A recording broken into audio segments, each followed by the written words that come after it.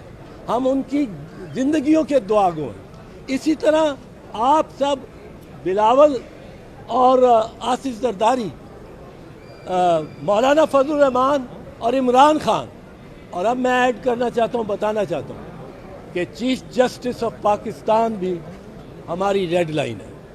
پھر وکلاء کیا کریں گے؟ پھر ایک 2007 والی موومنٹ شروع ہوگی، کیا ہوگا یہ وقت ہی بتائے گا، پر وہ ہماری ریڈ لائن ہے۔ ان کے احکامات اور سپریم کورٹ کے احکامات پہ منوان عمل کرنا لازم ہے، الیکشن کمیشن پہ بھی، حکومت پہ بھی، نگران حکومت پہ بھی، اور نیچے ماتحت عدالتوں کو بھی، اور تمام انتظامیہ کو۔ آپ نے لا منسٹر کی بات کی ہے، وہ تو بڑا اچھا شائستہ آدمی شخص ہے، پر میں حیران ہوں کہ اس نے یہ کس طرح، جہاں 5 جج بیٹھے تھے وہاں 7 کیسے بنا دیے؟ کسی نے دیکھا، کسی کیمرے کی آنکھ نے دیکھا، وہاں 2 دن بحث ہوتی رہی، تو وہ 7 جج تھے، وہ 2 دوسرے ججوں کی روحیں ساتھ بیٹھی ہوئی تھی، ہمیں تو نظر نہیں آئے۔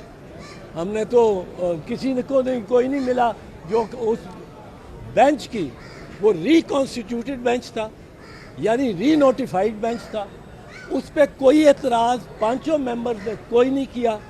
وہ جو اعتراض تھا یہ اس کی وجہ سے چیف جسٹس آف پاکستان کو، جو اس بینچ کے سربراہ تھے، ان کے خلاف اب سازشیں شروع ہو گئی ہیں کہ ان کو کسی طرح اب کوئی آڈیو ٹیپ بھی لائیں گے۔ آڈیو ٹیپ مینوفیکچر کس طرح ہوتی ہیں وہ آپ نے دیکھا، جو ثاقب نثار صاحب کی انہوں نے دی آڈیو ٹیپ، وہ 4 گھنٹے کے اندر جو یہ تھے، ایک چینل تھا سما ٹی وی، 4 گھنٹے کے اندر انہوں نے کٹ اینڈ پیسٹ جاب نکال کے سارا سامنے کر دی۔ یہ مینوفیکچر ہو رہی ہیں۔ مینوفیکچر کہاں ہو رہی ہیں؟ یہ ایک ہی ابھی تک سیاستدان نے کلیم کیا ہے کہ میرے پاس اور بھی مٹیریل ہے بہت کچھ، ایک ہی نے کیا ہے، ہمارے پاس تو نہیں ہے، ہم تو نہیں ایسی چیزیں بناتے، پر یہ بن رہی ہیں۔ اب چیف جسٹس کو اس طرح کی تھریٹس دی جا رہی ہیں۔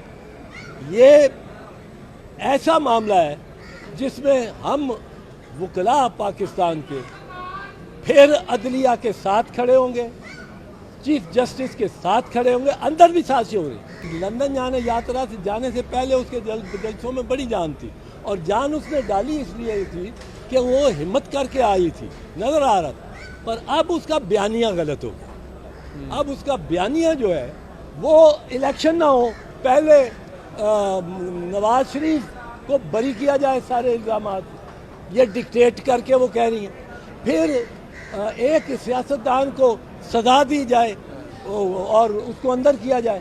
اب یہ تو عدالتوں کے کام ہے، یہ مریم بی بی نے اور میں نے نہیں فیصلہ کرنا، یہ ڈکٹیٹ نہیں کیا جا سکتا۔ قانون کو اپنا تقاضے پورے کرنے چاہیے، اور اس میں اور اسی لیے ان کا اب بیانیہ وہ نہیں رہا، اب وہ ان کے کراؤڈ وہ نہیں ہے، اتنے بندے نہیں آتے، ان میں جوش ولولہ نہیں ہوتا جو پہلے تھا۔ یہ ان کو سوچنا چاہیے۔